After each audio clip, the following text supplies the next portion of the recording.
Bonjour à tous, donc Lola Turpin, enchantée. Je suis la chargée de communication et de formation au sein de la direction Martinique de l'ADEME.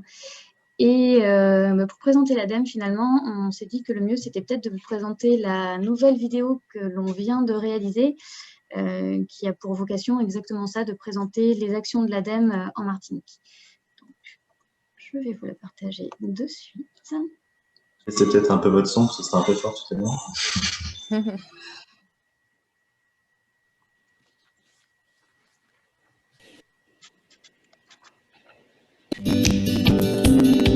Vous êtes une collectivité et vous voulez être un acteur de la transition écologique au plus près de vos administrés. Vous êtes une entreprise et vous souhaitez améliorer votre compétitivité tout en réduisant votre impact environnemental. Et vous êtes une association et vous voulez améliorer le quotidien de vos concitoyens. Alors, la direction régionale de l'ADEME en Martinique est votre interlocuteur. L'ADEME, c'est l'agence de la transition écologique.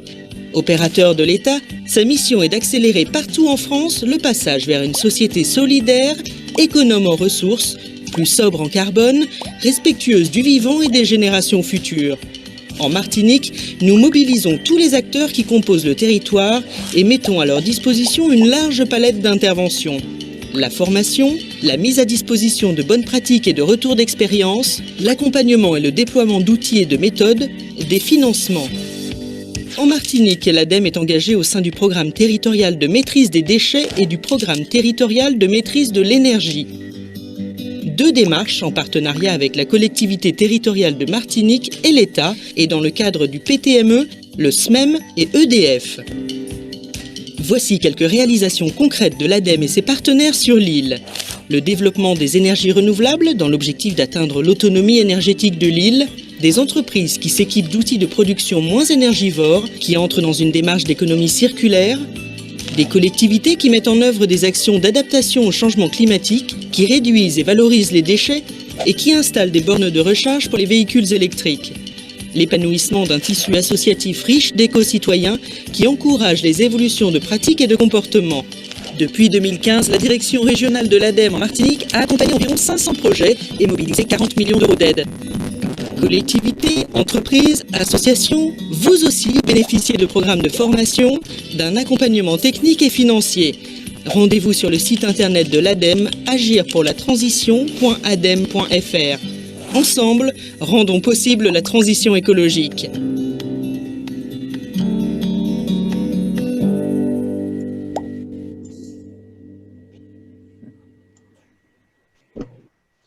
Et donc, suite à cette petite présentation et avant de rentrer dans le vif du sujet du webinaire, on va vous donner juste quelques petits éléments de contexte sur ce webinaire, ces études. Donc, comme vous le savez, la Martinique est un territoire qui est engagé dans la transition énergétique avec des fortes ambitions qui sont liées, comme on l'a entendu dans la vidéo, aux enjeux énergétiques, notamment la dépendance aux énergies fossiles et donc aux besoins qu'on a dans le contexte insulaire comme le nôtre de réduire nos consommations énergétiques si on veut pouvoir atteindre l'autonomie avec les énergies renouvelables. Et il faut savoir que le secteur tertiaire en particulier consomme près de la moitié, 48% pour être exact en 2019, de l'électricité distribuée sur le territoire. Et c'est vrai que depuis quelques années maintenant, on constate qu'il y a des efforts qui sont réalisés pour mettre en œuvre des démarches de performance énergétique avec une bonne qualité environnementale, notamment dans la conception des bâtiments. Ça passe par des projets exemplaires, mais aussi par les différentes réglementations thermiques comme la RTA DOM qui date de 2010 et la RTM en 2013.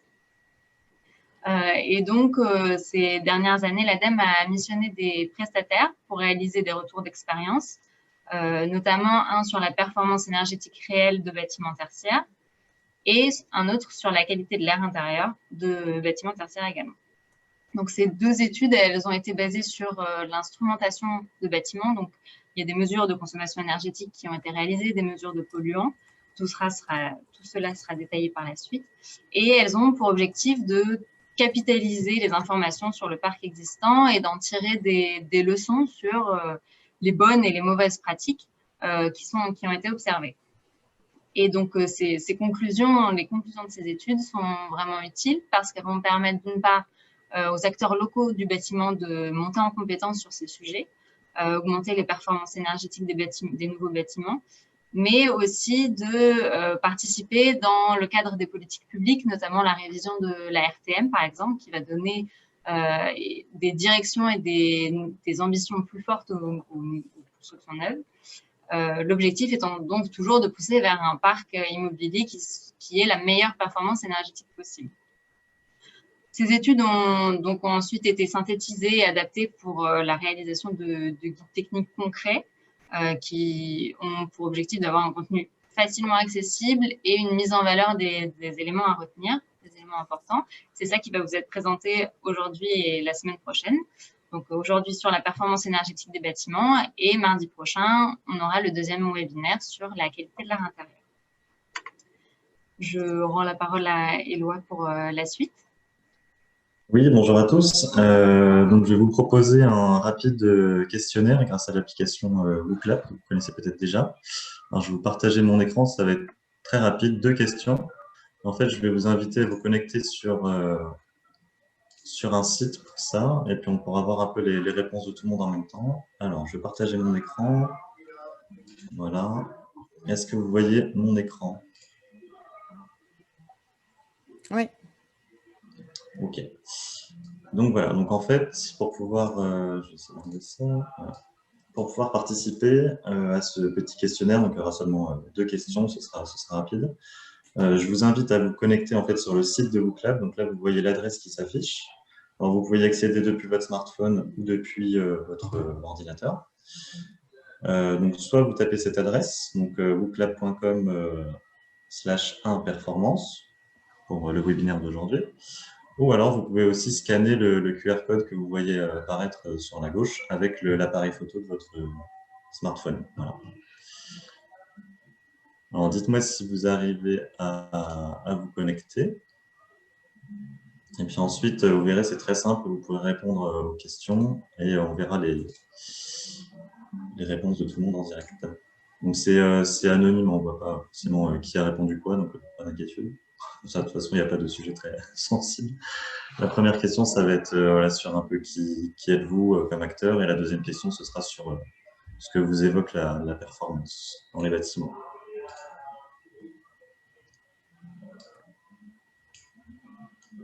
Est-ce que quelqu'un a des difficultés pour se connecter via son smartphone ou autre, ou est-ce que ça fonctionne de votre côté? C'est bon pour moi, en tout cas.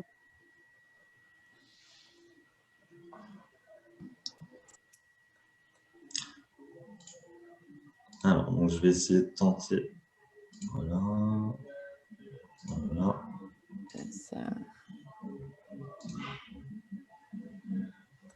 C'est bon, ça... Est-ce que vous avez reçu la première question? Moi, je vais essayer de mon côté aussi. Voilà, je vois que les réponses commencent à arriver, donc c'est que ça doit fonctionner. Alors, je suis désolé, je n'ai pas pu être exhaustif. Je vois qu'il y a une réponse dans « Autres ». N'hésitez pas à prendre la parole et à expliquer qui vous êtes.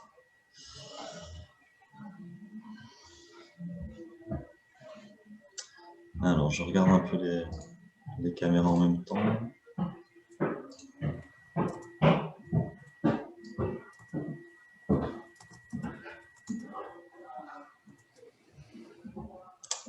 Est-ce que... Alors là, on a quelques réponses.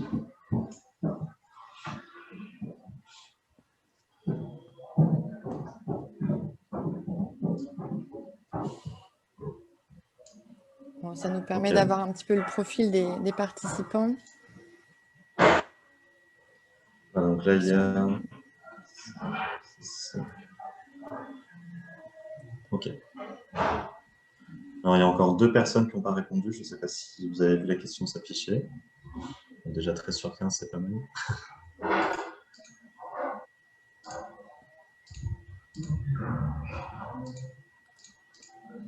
Ok, donc là, on voit qu'on a quand même beaucoup de collectivités territoriales, un peu d'AMO, de BET, cabinet de conseil, bureau de contrôle, associations et autres.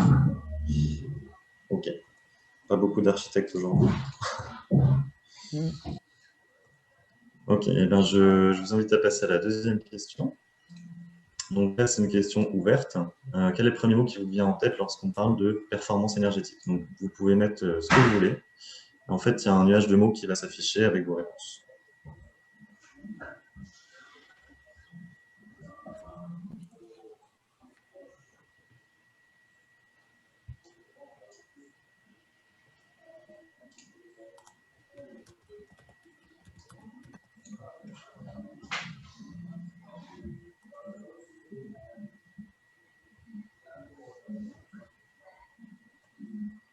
Bon, bah, je suis content, ça marche plutôt bien.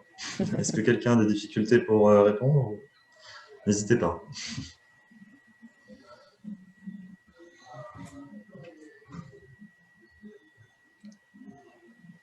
On voit qu'il y a à la fois des équipements, des modes de conception, l'usage aussi. Des choses qu'on maîtrise et d'autres peut-être moins. Alors, économie a dû revenir à plusieurs reprises parce qu'automatiquement, le booklet nous le met en évidence.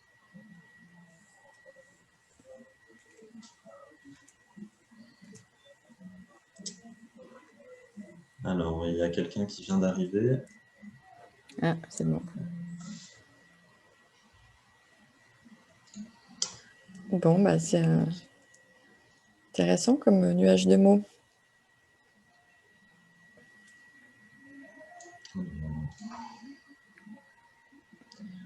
Peut-être une réaction de l'ADEME sur ces mots qu'on voit apparaître par rapport à votre travail. Est-ce que ça correspond Ouais, c'est vrai que c'est très intéressant. Le mot sobriété aussi ressort beaucoup.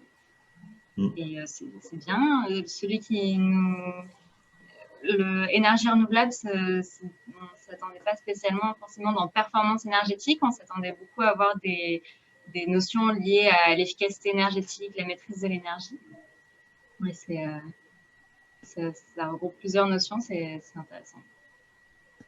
Aucune, en tout cas, qui sort, qui est complètement hors sujet.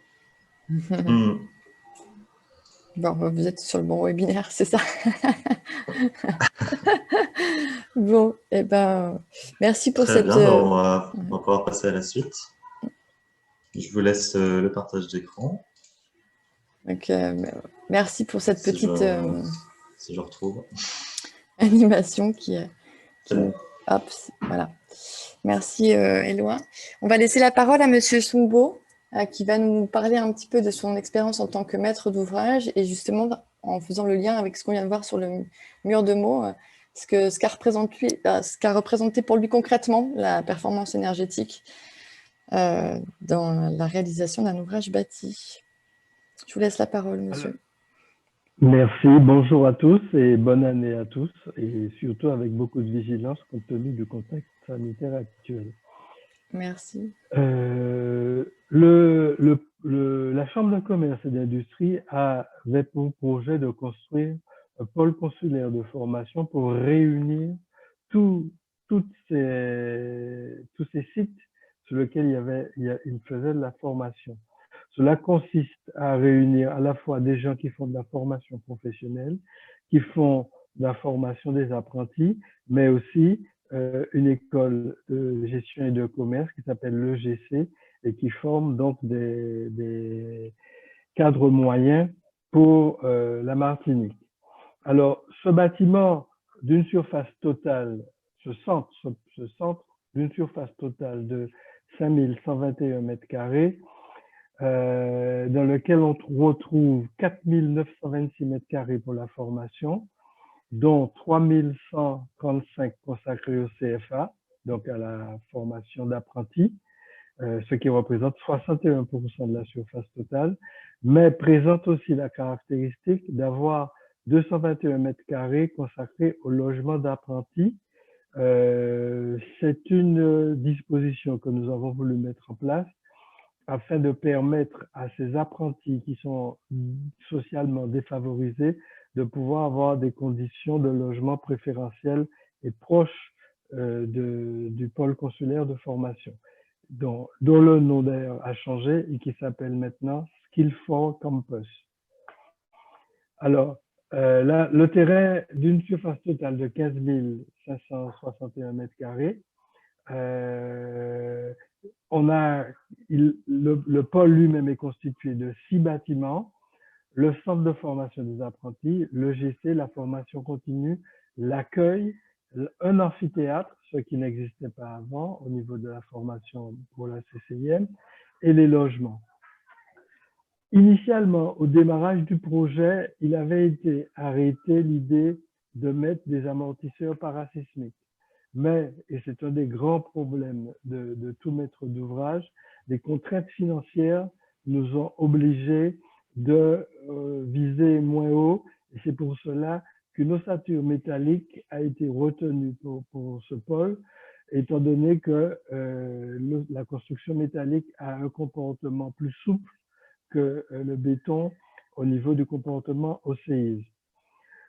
Alors, je passe sur le nombre de salles très rapidement. Le CF a 34 salles de cours, notamment. Il y a 20 bureaux qui sont affectés au CFA et 8 à l'EGC.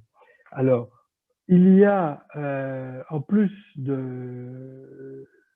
logements dont j'ai parlé, hein, lorsqu'on a démarré l'opération, les premières actions que nous avons faites ont été de mettre en concurrence et de choisir maître d'ouvrage délégué.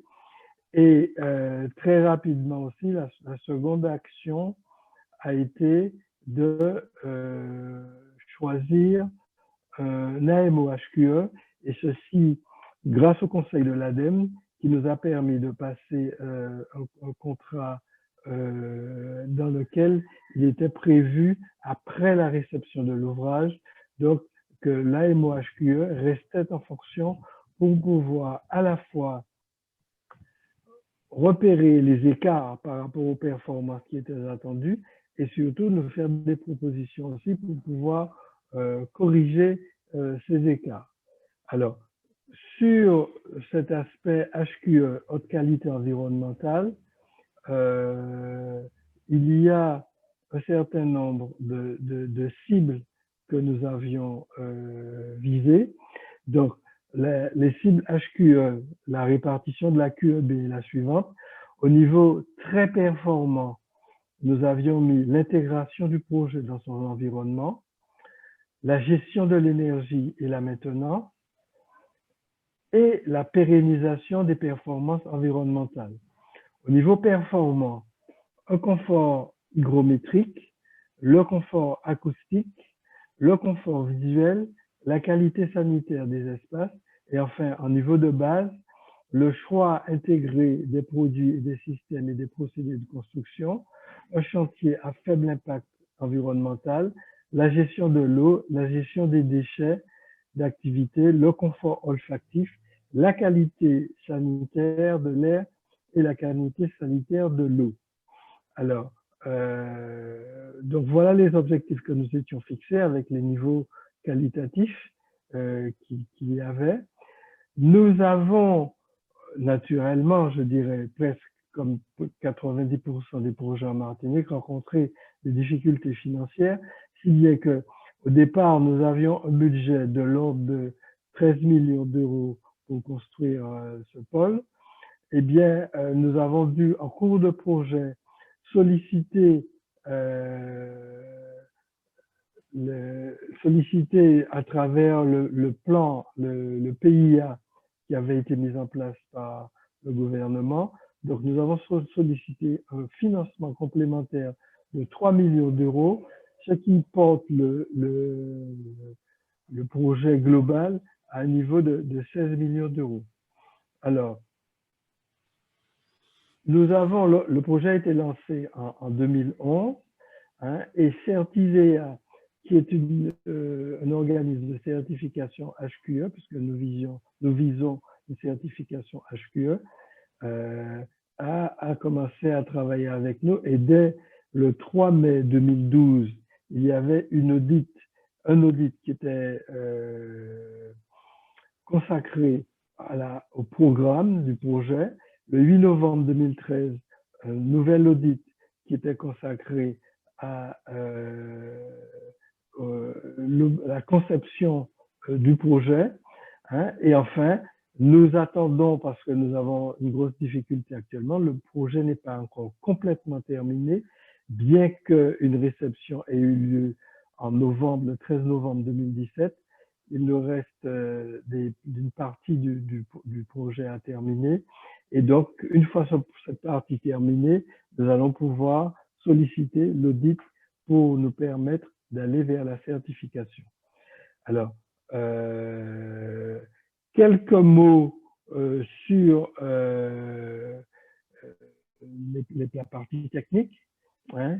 Alors, il y a eu des modifications techniques qui ont été apportées sur des installations. Il y a une liste de problèmes techniques que nous avons rencontrés.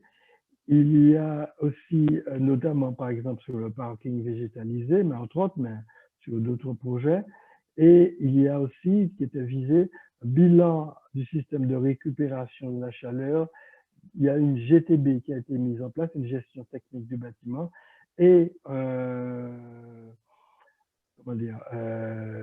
une expérimentation de climatisation photovoltaïque pour 5 bureaux. Alors, sur ces aspects, on peut dire que globalement, ce qui nous a, nous maîtres d'ouvrage, frappé, c'est, puisque c'est l'objet de votre réunion, de savoir quelle est l'appréciation qu'on a, nous avons été frappés par le fait que la sensibilisation des publics qui utilisent le bâtiment est très importante. Alors, cela figurait déjà dans les recommandations initiales faites par l'ADEME notamment, mais faites aussi par notre MOHQE.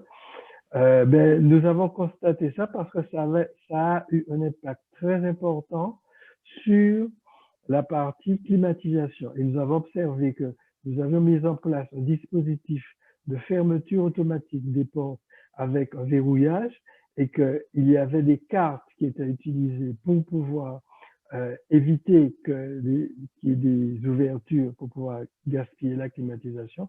Mais nous avons observé que les élèves et les professeurs mettaient des obstacles pour empêcher la fermeture des portes compte tenu du fait que nous n'avions pas eu en temps et en heure les cartes pour distribuer à tous les professeurs et les étudiants, les apprenants.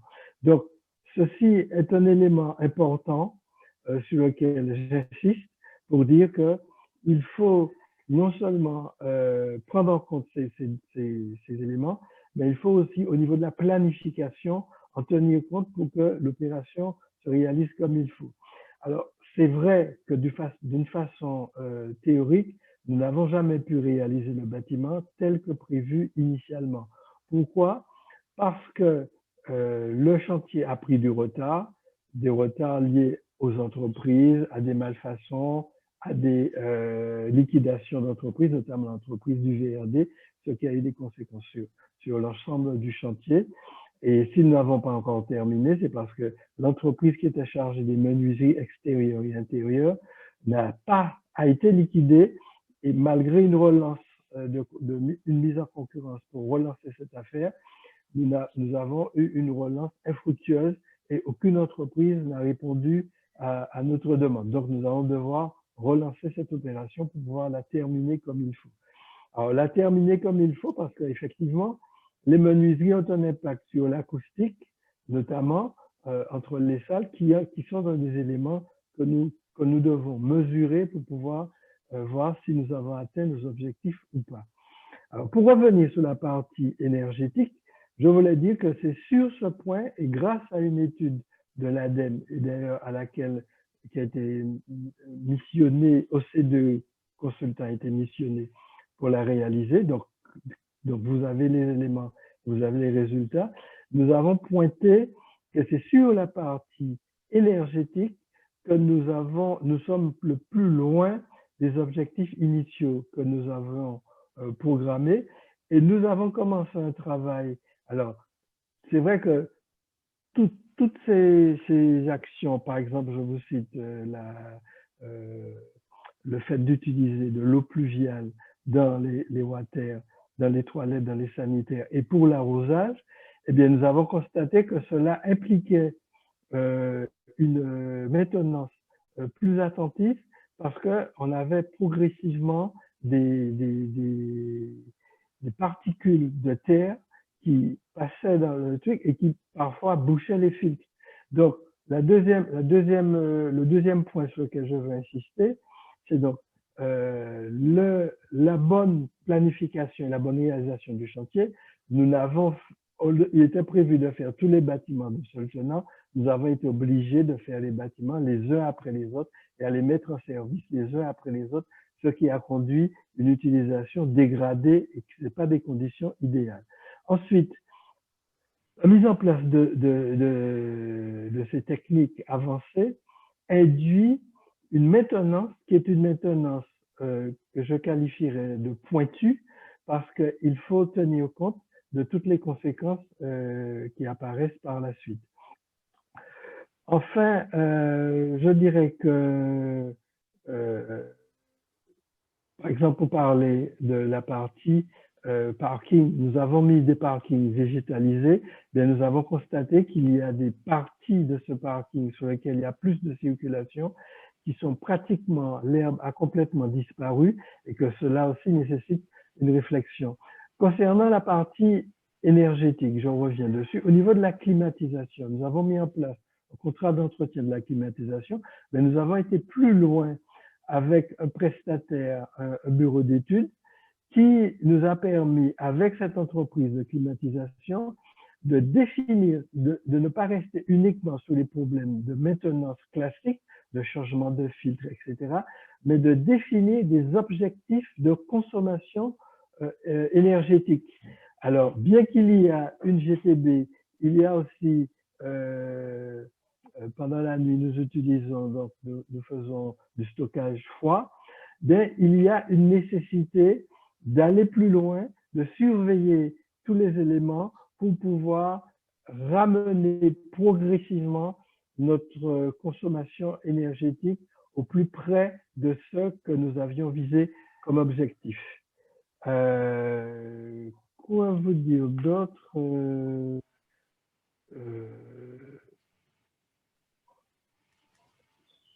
Alors, il y avait toute une série de brise-soleil qui ont été mises en place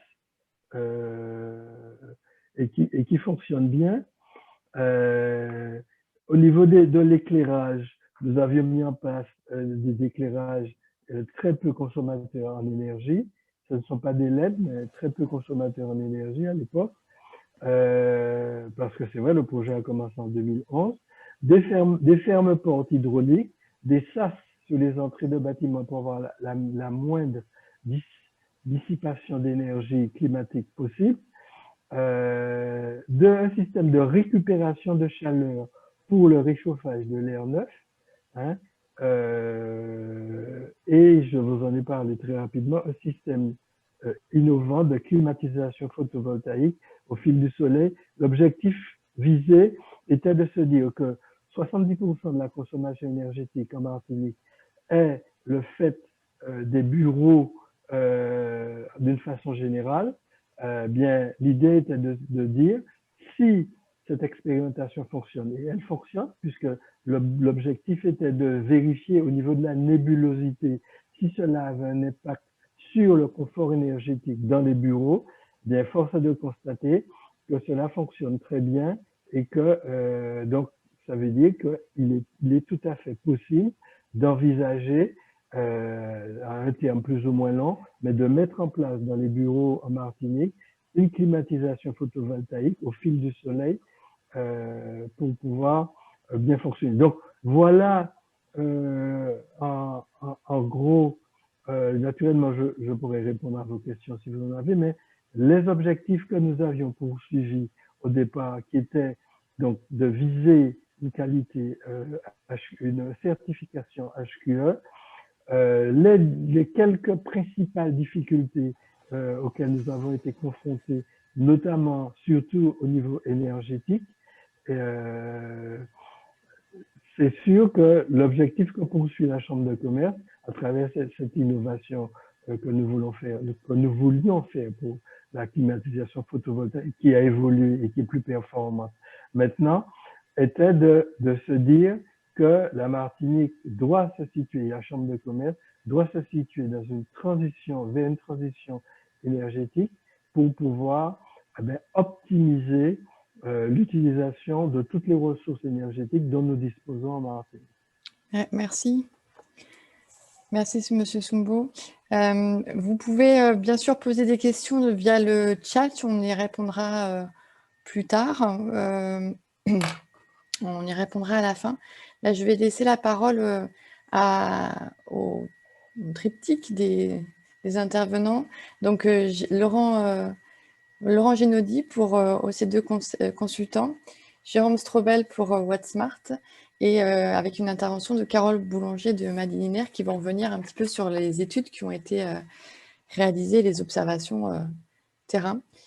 Voilà, et on viendra sur les questions en dernière partie si vous êtes d'accord, mais n'hésitez pas à les poser au fil de l'eau dans le chat, ça nous permettra de les capitaliser et de revenir dessus à la fin. Merci Florence. Meilleurs vœux à tous pour cette année qui commence.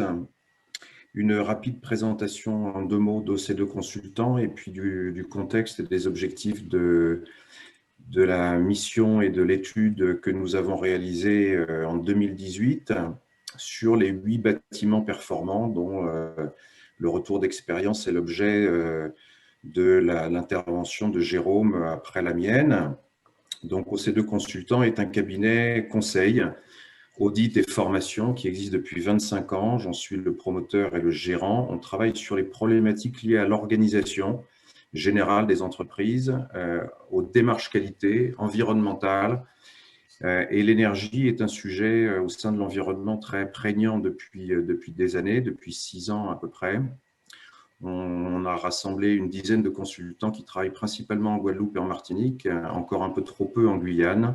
On a réalisé plus de 800 missions sur la région depuis tout ce temps-là.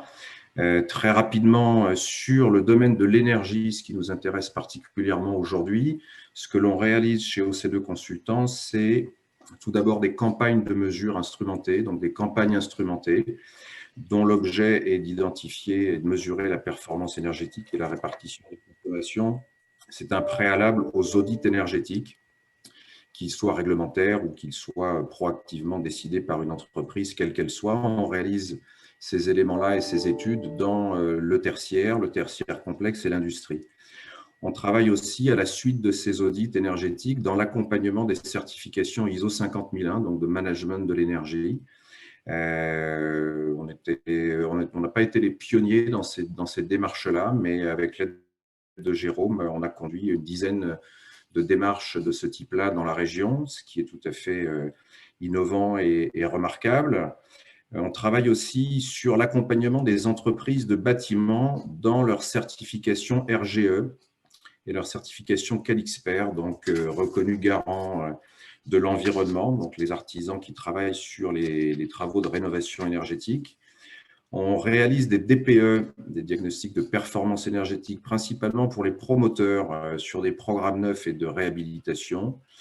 Un sujet important pour nous depuis des années, c'est le déploiement sur les Antilles et la Guyane du programme national de formation des référents énergie en industrie et qui s'est maintenant élargi au tertiaire complexe. Et ce programme s'appelle le ProRefei, ou ProRefi, qui est un programme innovant et tout à fait remarquable, nous a permis depuis ces dernières années de former plus de 40 stagiaires dans des entreprises industrielles, mais aussi dans ce qu'on appelle aujourd'hui le tertiaire complexe, c'est-à-dire la grande distribution, les aéroports, les établissements de santé principalement, qui sont eux aussi des gros consommateurs d'énergie. Et puis pour finir, nous intervenons depuis 20 ans, notamment aux côtés de l'ADEME, mais d'autres acteurs comme Synergie en Guadeloupe, des bailleurs sociaux ou des communautés de communes comme l'Espace Sud qui est avec nous aujourd'hui. Donc nous travaillons sur des études régionales à vocation stratégique. Et l'étude dont il s'agit aujourd'hui a été réalisée dans ce cadre-là. Si j'en viens maintenant à la mission qui a été réalisée il y a quelques petites années. Donc, elle avait pour objectif, si tu veux passer, Jérôme, à la slide d'après, elle avait pour objectif donc de mesurer, de permettre à l'ADEME de faire la comparaison entre les dossiers initiaux qui avaient été instruits par 8 bâtiments lauréats d'un appel à projet bâtiment martiniquais exemplaire, donc de comparer le contenu de ces dossiers à l'époque avec leur performance énergétique réelle. Et donc, l'objectif de cette intervention pour nous a été de réaliser des campagnes de mesure, de mettre en évidence la répartition des consommations et des usages énergétiques significatifs, et puis d'identifier l'impact à la fois des facteurs qui influencent le niveau de consommation et les consommations elles-mêmes. Donc là, on parle évidemment du climat et puis de l'organisation de l'activité qui se déroule dans ce bâtiment, le taux d'occupation par exemple, et c'est vrai pour le bâtiment dont Jean-Claude Soumbo nous parlait à l'instant. Donc évidemment qu'on prend en compte aussi l'impact du bâti sur ses consommations, mais aussi les équipements. Et puis le mot que j'ai ajouté tout à l'heure, ou qu'en tout cas j'ai mis en perspective dans le WooClap, c'est les comportements. C'est-à-dire comment est-ce que les utilisateurs se servent des bâtiments et des mesures qui leur sont proposées et comment ces comportements influencent la consommation finale du bâtiment. L'objectif aussi de la mission était évidemment, suite à ces constats, de mettre en évidence des pistes d'amélioration pour la performance énergétique de ces bâtiments. Sur la slide ultérieure, une très rapide, très brève présentation du champ de l'intervention qui était la nôtre avec Jérôme. C'était donc un échantillon de bâtiments qui n'est pas représentatif des bâtiments tertiaires de Martinique, pour lesquels on a fait d'autres études par ailleurs d'ailleurs, mais là, ils avaient des caractéristiques particulières puisqu'ils étaient prénommés exemplaires, donc des natures différentes, des bureaux, un complexe dans lequel on trouve un magasin, et puis des établissements scolaires ou de formation professionnelle, puisqu'il y avait le bâtiment dont parlait Jean-Claude Soumbo tout à l'heure, de la CCI et du CFA. Bien entendu, après, dans la démarche, une caractérisation technique des bâtiments et de leur activité et de l'organisation interne des activités dans ces bâtiments. Donc, une campagne de mesures détaillée a été réalisée sur plusieurs mois en partenariat avec Bureau Veritas, et je salue Étienne à nouveau qui est avec nous aujourd'hui. Et l'intérêt aussi de cette mission particulière était de corréler les facteurs de confort et de qualité de l'air avec les facteurs de consommation énergétique. Donc, en termes de méthode, qui ont précédé une mise en place d'instrumentation particulière, nous avons bénéficié de la collaboration de Madininer. Et d'ailleurs, ces travaux seront restitués le 19 à l'occasion du deuxième webinaire, plus dédié, lui, à la qualité de l'air intérieur. Voilà pour ce qui nous concerne et l'objectif de la mission qui était la nôtre. Et je vais peut-être maintenant laisser Jérôme présenter son entreprise et puis nous livrer les constats clés, les principaux constats et recommandations que l'on a pu faire à l'issue de ces travaux d'analyse restantes. À toi, Jérôme. Merci Laurent de me passer la parole. Donc moi je suis Jérôme Strobel. Donc j'ai travaillé sur l'étude qui date quand même, celle qu'on présente aujourd'hui. Donc il y a des guides qui paraissent actuellement de l'ADEME, mais l'étude sur laquelle les guides sont basés, on l'a réalisée il y a déjà maintenant plusieurs années. C'était en 2018 qu'on a réalisé l'étude.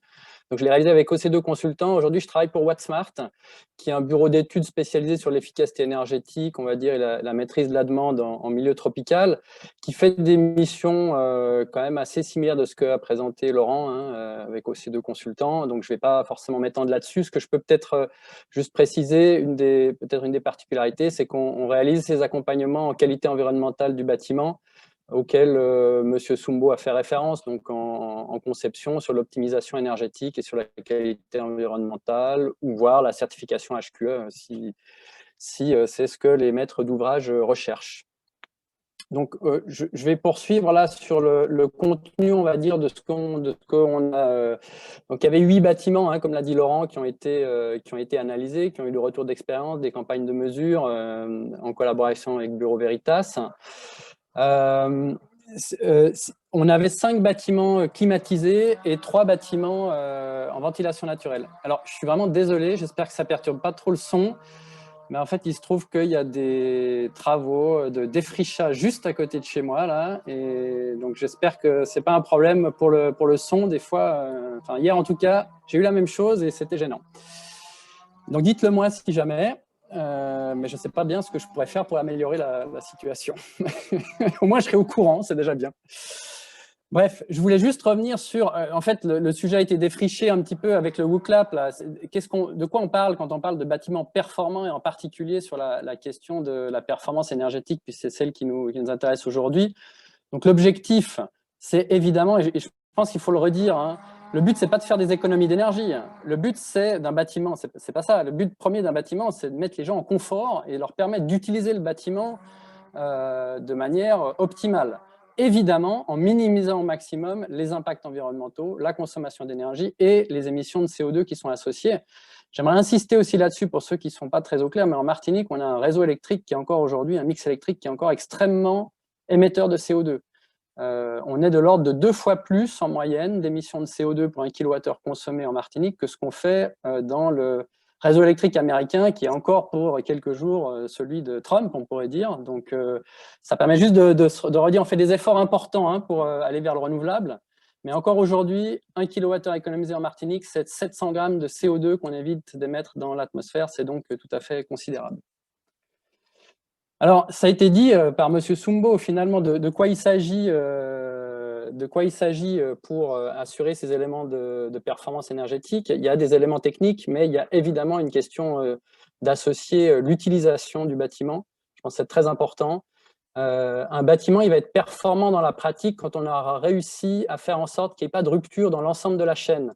C'est-à-dire qu'à la fois en conception du bâtiment, à la fois en exploitation, à la fois en construction du bâtiment et à la fois dans l'exploitation et l'utilisation du bâtiment, on est sur la même longueur d'onde. Bien sûr, les acteurs n'ont pas les mêmes choses à faire dans ces différentes étapes de vie du bâtiment, c'est une évidence, mais chacun doit tirer la même corde. Et si ce n'est pas le cas, et si on n'est pas dans le même projet, eh bien, au final, on a des difficultés d'assurer ce qu'on cherche à faire dès le début. On risque d'avoir des investissements qui ont été faits au début qui se retrouvent finalement presque gaspillés, j'ai envie de dire, en tout cas, qui ne donnent pas lieu aux économies souhaitées. Donc, nous, ce qu'on a étudié dans ces éléments de performance, c'est à la fois la partie de l'enveloppe. L'idée de l'enveloppe performante, c'est évidemment d'éviter de faire rentrer de la chaleur, en particulier du rayonnement solaire, à l'intérieur du bâtiment, qu'il faudra ensuite faire ressortir d'une manière ou d'une autre. Avoir des systèmes performants, c'est évidemment des systèmes de clim quand on doit faire ressortir la chaleur de manière active, des systèmes de clim qui sont performants, des éclairages performants, on en a parlé, etc. Et puis une utilisation performante de ces systèmes et du bâti. J'ai mis un certain nombre de détails hein, sur l'enveloppe. Ce qui est important, c'est les protections solaires de la toiture, des fenêtres et des murs qui sont exposés. C'est l'étanchéité des zones climatisées dans des bâtiments climatisés. Ça, c'est vraiment un sujet très important. De nouveau, M. Soumbo en a parlé hein, quand il parlait des fermes-portes qui restaient ouverts parce qu'ils étaient difficiles à utiliser. Au final, on a des zones climatisées qui ne sont pas tout à fait étanches avec des gros échanges, du coup, des gros apports d'air chaud et humide qui consomment énormément de climatisation pour le faire ressortir. Quand on est en ventilation naturelle, ça veut dire aussi qu'on doit avoir des ouvertures suffisantes en façade et organiser des espaces qui permettent les flux de ventilation traversants. Puis c'est aussi des questions évidemment de choix de matériaux. Donc voilà, les systèmes adaptés. Alors oui, sur les systèmes, peut-être ce qui est important de dire, je parle de clim, je parle d'éclairage, on peut parler de brasseurs d'air pour favoriser du confort, notamment dans des bâtiments non climatisés. Ce qui est important, c'est peut-être de souligner l'importance de la ventilation mécanique dans les bâtiments climatisés, fermés, bien étanches, pour renouveler l'air. Le problème, c'est qu'en Martinique, on a surtout des bâtiments climatisés par des splits qui, en fait, ne font que reprendre l'air intérieur, le refroidir et le rejeter, le réinjecter dans la salle. Et du coup, on n'a pas de renouvellement d'air, du coup, on ne maîtrise pas la qualité de l'air intérieur et en particulier le taux de CO2 qui est très impactant quand un certain nombre de personnes sont présentes dans le bâtiment. Et ça, cette ventilation mécanique, elle a un petit effet, on va dire, contradictoire par rapport aux économies d'énergie qu'on cherche à faire, parce que la ventilation mécanique, elle a une petite part de consommation. Mais c'est important de dire qu'en matière de confort global et de performance globale d'un bâtiment, ça vaut la peine de mettre cette ventilation mécanique pour maîtriser la qualité de l'air intérieur. Voilà, Carole, tu voulais... du coup, j'ai déjà dit 2-3 éléments, mais intervenir sur ce sujet particulièrement. Du coup, oui. Donc, Carole Boulanger, je suis la responsable études de Madi Minaire. Donc, l'idée, c'était d'intervenir sur la présentation de Monsieur Strobel, mais une présentation beaucoup plus détaillée vous sera faite lors du webinaire de mardi prochain.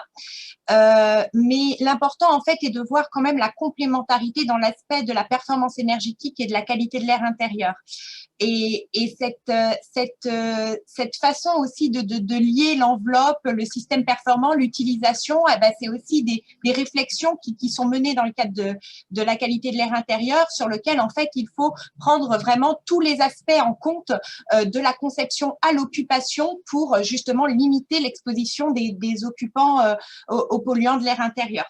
Et donc, pour rebondir en effet sur ce que disait M. Strobel, c'est que justement la ventilation mécanique est importante dans certains cas parce que la première chose qu'il faut regarder quand on implante un bâtiment, eh ben, c'est son environnement.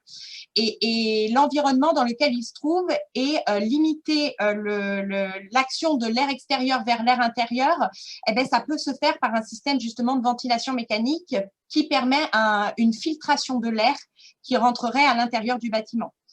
Et c'est justement, enfin, c'est en lien avec ce que disait Monsieur Strobel, c'est que on a donc, en lien avec cet aspect de ventilation mécanique, on a le renouvellement d'air, donc ce renouvellement d'air qui est filtré, mais aussi un renouvellement d'air mécanique qui se fait sans l'action d'aération, c'est-à-dire sans l'obligation que l'occupant aille ouvrir la fenêtre pour pouvoir créer cette aération.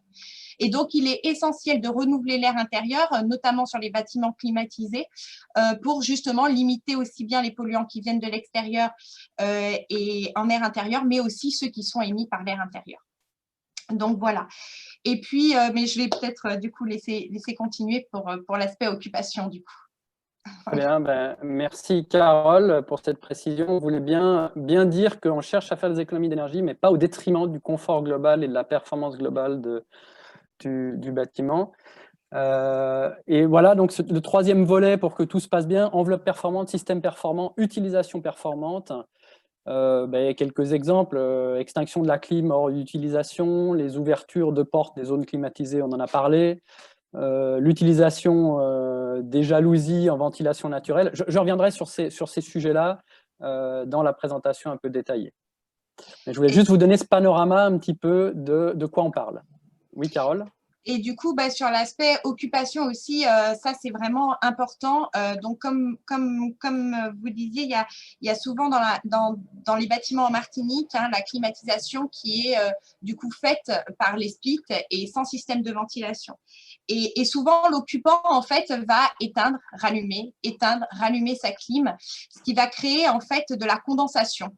Et là rentre en jeu l'aspect du choix des matériaux au départ qui doit être adapté aux climats tropicaux et le fait aussi de créer en faisant cette extinction à éteindre, allumer la climatisation, de la condensation. Et cette condensation peut créer donc des taches d'humidité et du développement fongique, du développement de moisissures dans les bâtiments si justement l'aération ou la ventilation n'est pas fait correctement. Donc il y a aussi cet aspect dans la qualité de l'air intérieur de l'occupant qui aussi doit mettre en place une façon d'occuper les locaux qui doit limiter en fait le développement de polluants. Voilà. Très bien, merci. Alors, ce que je voulais rapidement, alors peut-être juste par rapport au timing, est-ce qu'on peut me redire combien de temps j'ai disponible pour la présentation maintenant? On ne t'entend pas, Florence? Il te reste un quart d'heure, 15 minutes. D'accord. À peu près jusqu'à 10h10. Ok, très bien. Merci. Alors, du coup, je voulais juste revenir là-dessus, puisqu'on a des bâtiments qui sont climatisés et des bâtiments qui sont non climatisés. Et juste revenir sur la notion, c'est drôlement important parce que, comme ça a déjà été évoqué, puis comme vous le savez, la climatisation, c'est une part importante des consommations d'énergie. Donc, qui dit bâtiment performant, dit limitation de la climatisation sous nos latitudes. Et qui dit limitation de la climatisation peut vouloir dire pas de climatisation du tout, c'est-à-dire fonctionner en ventilation naturelle, puisqu'on a quand même un climat qui y est assez favorable, qui est favorable à la ventilation naturelle, même s'il y a un certain nombre de contraintes auxquelles il faut faire face. Je voulais juste vous remontrer ce graphique, mais peut-être sans trop entrer dans les détails, mais pour redire, le confort thermique est lié à 3 facteurs essentiels climatiques. C'est d'une part, évidemment, la température. Plus il fait chaud, et plus on va se sentir en inconfort à un moment donné, mais c'est aussi beaucoup lié au taux d'humidité dans l'air. Le chaud humide, évidemment, est plus inconfortable que le chaud sec. Et le troisième paramètre, c'est la vitesse d'air. C'est-à-dire que pour un niveau de température et un niveau d'humidité donné, si vous avez une vitesse d'air ou si vous n'avez pas de vitesse d'air, c'est un peu une brise légère ou pas, et bien au final, vous allez avoir un sentiment de confort qui est complètement différent. Donc, ce graphique, en fait, qui est le diagramme de l'air humide, représente des zones de confort qu'on appelle, c'est M. Givoni qui a fait ça il y a déjà bien longtemps. Vous avez ici en X la température, en Y, vous avez l'humidité absolue dans l'air, et donc on a des courbes ici de pourcentage d'humidité relative, vous voyez le 100% ici, le 80% ici, etc. Et les différents points orange que vous voyez, c'est l'année 2000, c'est une année entière, au Lamentin, air extérieur.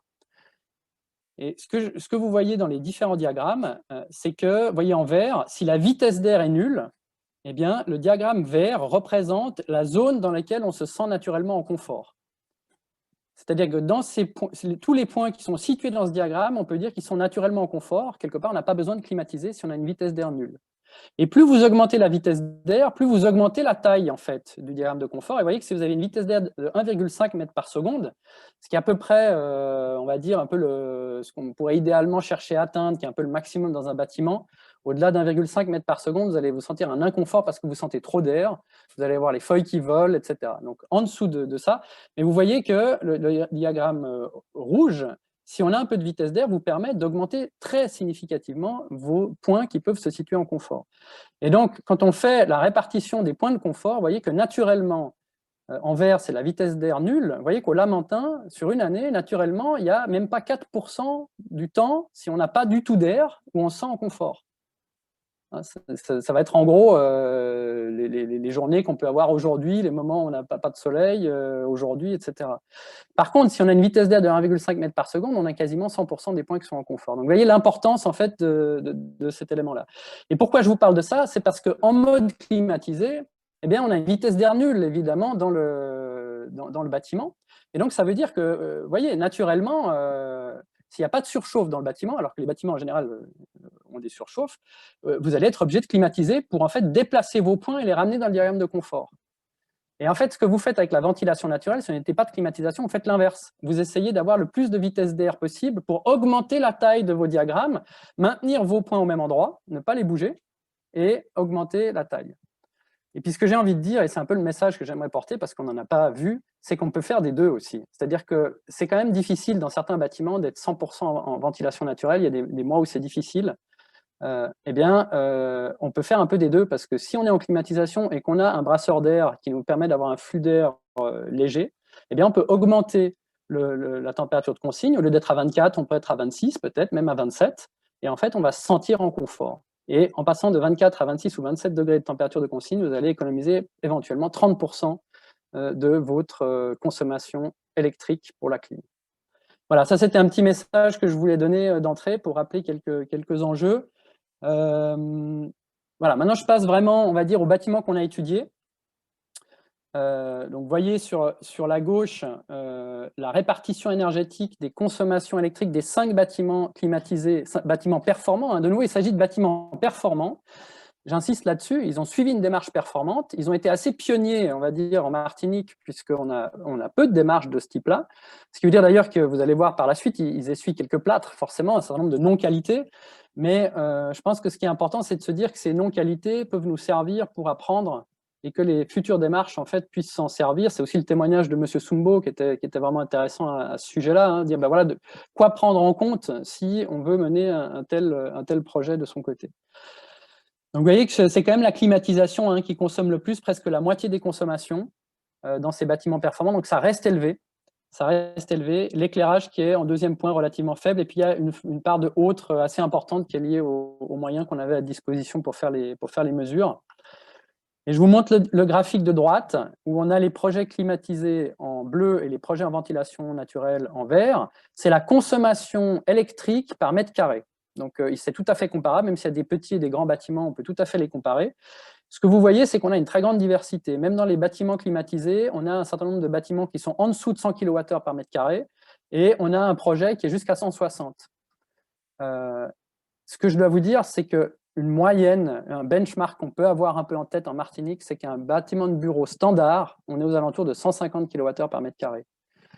Et donc, ce que ça vous montre, c'est que c'est assez décevant de voir qu'il y a 3 projets là climatisés qui ont des consommations de l'ordre de 130 à 160 kWh par mètre carré, c'est-à-dire qu'ils sont de l'ordre d'un bâtiment standard.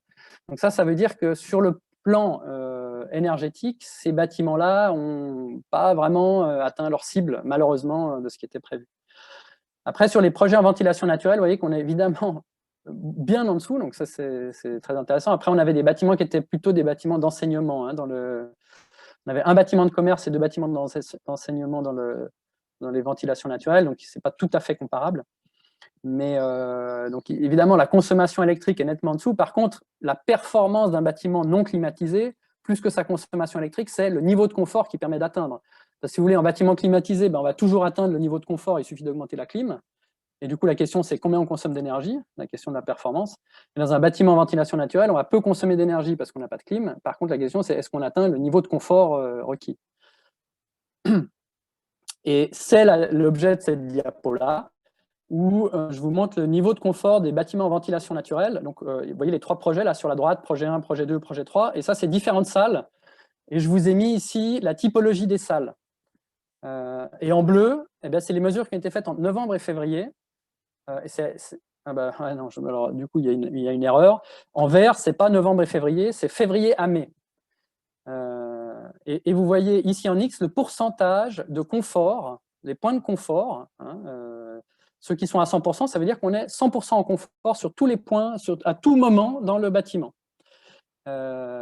Et par contre, c'est avec vitesse d'air de 1 mètre par seconde. C'est-à-dire qu'on suppose qu'on a une bonne vitesse d'air à l'intérieur du bâtiment, que ce soit à travers des flux de ventilation naturelle, ou que ce soit grâce à des brasseurs d'air qui nous permettraient, lorsqu'on n'a pas de vent, justement, d'avoir ce niveau de confort. Ce qui est intéressant, c'est que, vous voyez, on voit la différence de saisonnalité, hein, la période entre février et mai qui est plus favorable, avec un bâtiment qui a aussi été bien conçu, hein, mais qui a eu 100% de confort à chaque fois. Donc, c'est drôlement intéressant. C'est un bâtiment de commerce. Donc, du coup, ça montre aussi qu'on peut faire du commerce en ventilation naturelle en Martinique. Les commerces, il faut juste vous dire, hein, c'est en gros la moitié des consommations du tertiaire, qui elle-même est la moitié des consommations électriques de l'île. Donc, un quart des consommations électriques de l'île, c'est le commerce. Donc, si on arrivait à faire des bâtiments en ventilation naturelle dans le commerce, on gagnerait déjà une bonne part, ce serait super. Donc voilà, par contre, vous voyez un certain nombre de cas où on a des taux de confort qui sont vraiment faibles. Vous voyez un réfectoire, par exemple, dans une école qui atteint 25% de taux de confort avec une vitesse d'air de 1 mètre par seconde. Honnêtement, ça va être dur pour les élèves, quoi. Ça va être dur. Et ça, c'est clairement un résultat qui, j'ai envie de dire, est décevant de ce côté-là. Ça veut dire quoi? Ça veut dire qu'en fait, le bâtiment en ventilation naturelle ne s'est probablement pas suffisamment bien protégé des apports solaires, donc il a laissé rentrer trop de chaleur à l'intérieur. Et du coup, c'est difficile de faire ressortir la chaleur. Même si on a une bonne ventilation, on va avoir de la peine à faire ressortir les surchauffes dans le bâtiment. Alors, si on rentre un peu plus dans la technique, ce qu'on a vu, c'est que globalement, on avait des bâtiments qui, en termes d'enveloppe, c'est-à-dire sur les toitures et les murs, étaient plutôt bien conçus, avec une bonne isolation thermique, avec une bonne couleur. Le premier sujet, c'est d'avoir des couleurs claires pour éviter, de manière très simple, d'absorber de la chaleur et ensuite devoir l'empêcher d'entrer, donc la réfléchir le plus tôt possible. Voilà, je vous ai mis les références, la RTM-HQE. Alors, RTM, c'est la réglementation thermique Martinique. C'est le bâtiment de référence sur lequel se compare la réglementation thermique. Voilà, le niveau HQE. Puis le niveau Ecodom Plus, qui n'est pas vraiment lié, parce que le Ecodom Plus, c'est un label de qualité, mais pour des bâtiments de logement. Mais disons, voilà, ils permettent simplement de comparer un petit peu ce que vraiment, si on veut faire du très performant, on devrait atteindre le niveau Ecodom Plus. Et vous voyez qu'en isolation thermique de la toiture, on a quand même 3 bâtiments sur 4 qui sont vraiment très bons. Sur les murs, on a 4 bâtiments sur 5 qui sont très bons. Donc, plutôt un bon travail qui a été fait là en conception.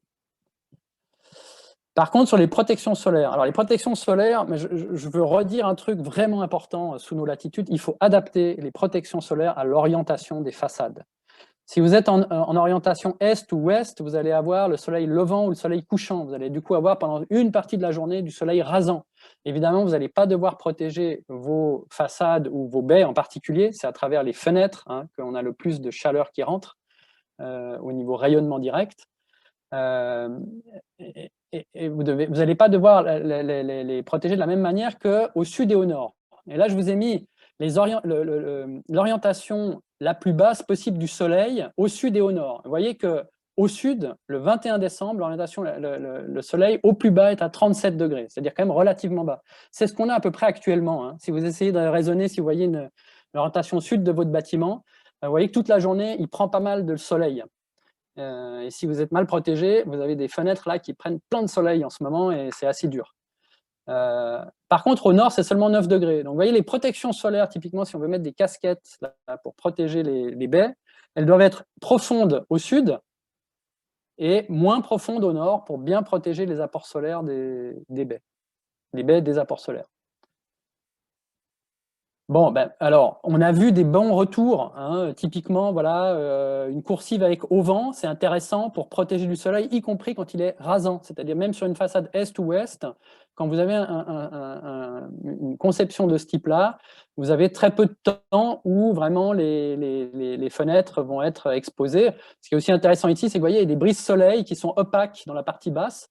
Donc, ça veut dire que quand on a le soleil vraiment rasant, on va avoir une protection, une double. On n'est pas protégé par le auvent, par contre, on est protégé par le côté opaque des jalousies. Donc, c'est une solution qui est tout à fait intéressante. Par contre, on doit dire qu'on a vu pas mal de protections inadaptées aux orientations, justement. Là, je vous donne 2 exemples. Vous voyez, ici, c'est un bureau. L'après-midi, on a des brises soleil, donc c'est vraiment. Voilà, c'est bien, on a mis des brises soleil en façade ouest.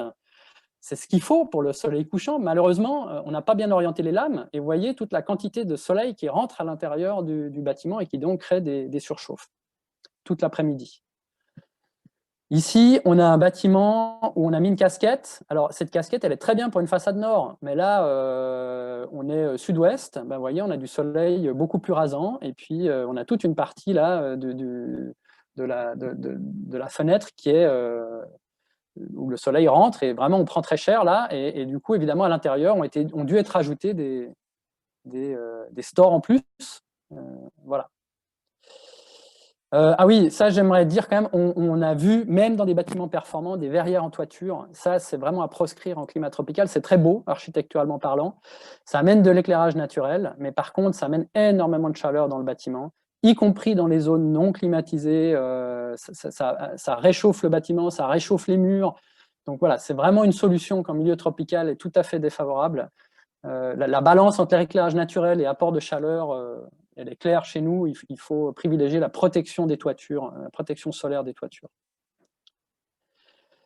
J'aimerais souligner les limites du vitrage réfléchissant aussi, mais peut-être je ne vais pas aller dans le détail puisque j'ai plus beaucoup de temps.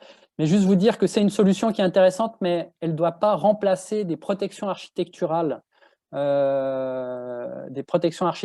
Parce que les vitrages réfléchissants laissent quand même passer pas mal de chaleur et aussi ils se réchauffent. Et en réchauffant, ils montent jusqu'à 50 degrés, typiquement, le vitrage monte en température.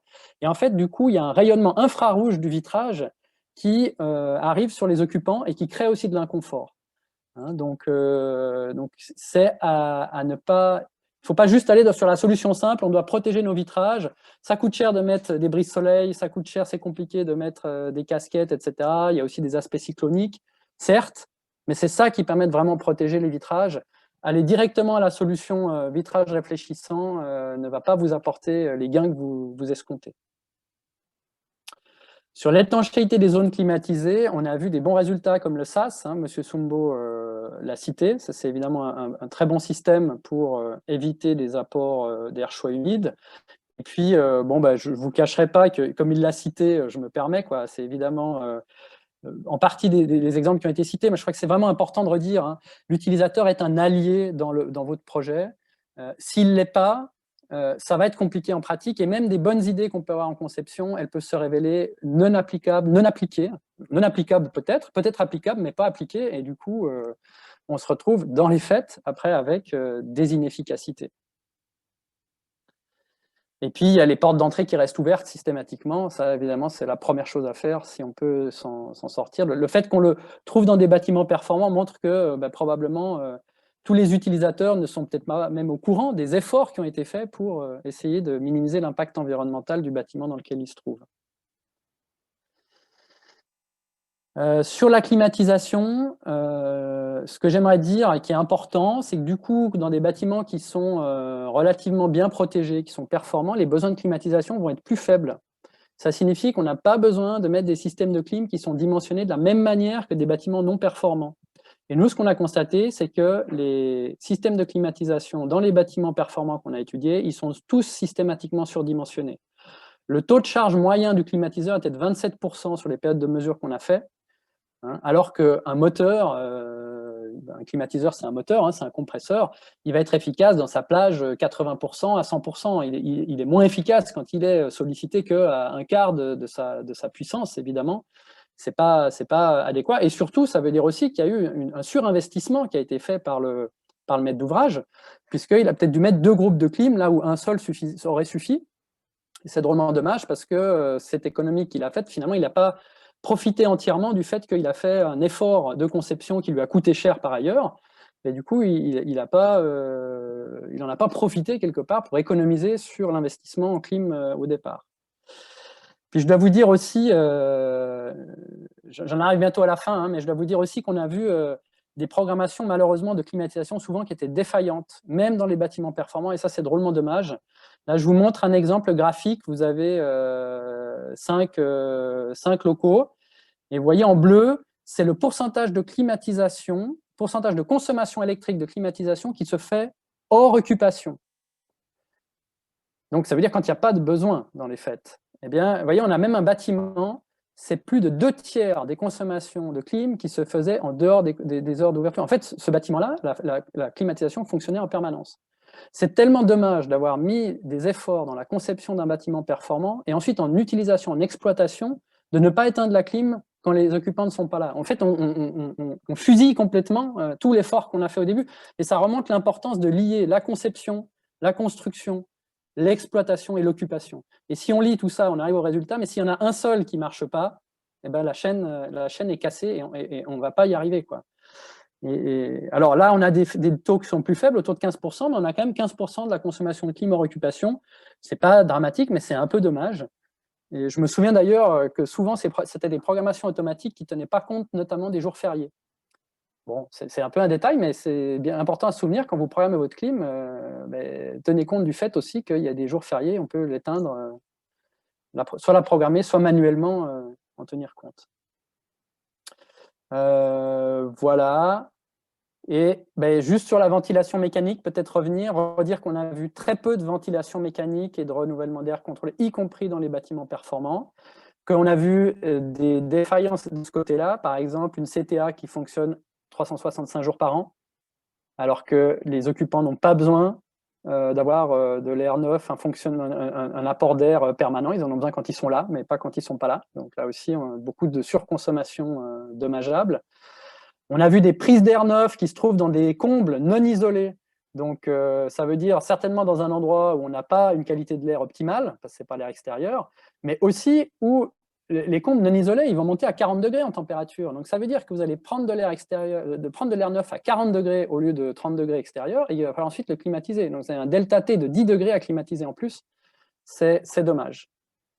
Et on a vu des locaux de CTA qui sont étanches. Or, la CTA elle a besoin d'aspirer de l'air extérieur. Donc, voilà, c'est un certain nombre de défauts qu'on pense important de mettre en avant pour les futurs concepteurs. Voilà, puis je pense que je peux m'arrêter là sur les éléments que je voulais présenter. Je ne sais pas si Carole, du coup, par rapport à cette question de ventilation, tu as encore quelque chose que tu voulais ajouter? Oui, eh ben, du coup, ouais, je rebondis sur la prise d'air neuf dans les combles. En termes de qualité d'air intérieur, c'est clair que c'est catastrophique. Enfin, là, pour le coup, c'est catastrophique. Surtout que l'objectif de mettre en place une prise d'air neuf dans le cadre de la ventilation mécanique en toiture, c'est justement pour prendre l'air la moins polluée possible. C'est-à-dire prendre l'air qui est loin des sources de pollution. Donc oui, en effet, c'est quelque chose qu'il faut vraiment éviter de faire, surtout pour mettre un système de ventilation mécanique qui fait justement de la filtration d'air et que finalement, ben, on prend de l'air qui est sale. Voilà. Ok. Eh ben, merci pour ces présentations. On va peut-être se donner un petit temps de questions-réponses pour réagir un petit peu aux différentes interventions qu'on a pu avoir avant de présenter un petit peu les guides de l'ADEME. Je vous laisse poser des questions dans le chat. Je vais reprendre des questions qui ont été posées. Donc, de Catherine Jean-Baptiste. Bonjour, concernant l'expérience de la CCI et la climatisation, est-elle centralisée? Est-ce qu'individuellement, il peut y avoir déconnexion et la possibilité de fonctionner en mode aéré, air extérieur? L'alimentation en solaire est-elle autonome? Et sinon, quelle est la part de conso EDF? Alors, les éléments de réponse que je peux vous apporter sont les suivants. La climatisation est centralisée et il ne peut pas y avoir de déconnexion et elle ne peut pas fonctionner en mode aéré. C'est pour la première partie. Concernant la partie solaire, elle n'est pas autonome complètement par rapport à EDF et la part de consommation d'EDF en moyenne est de 10%. Cela inclut à la fois le démarrage des appareils tôt le matin et quand il y a beaucoup de nébulosité, donc on a une moyenne de 10% d'EDF. Merci. Autre remarque ou question. Merci Jérôme pour le recours à la clim et adapter les vêtements en milieu tropical humide, du coton léger, clair. Voilà, c'est effectivement la question de l'habillement est une question qui se pose aussi. Je ne sais pas si Jérôme, tu veux réagir. Oui, non, c'est une très bonne remarque. C'est-à-dire que moi, j'ai donné les 3 facteurs, on va dire climatiques, hein, qui font qu'on se sent plus ou moins chaud. On pourrait développer tout un webinaire sur le sujet du confort thermique.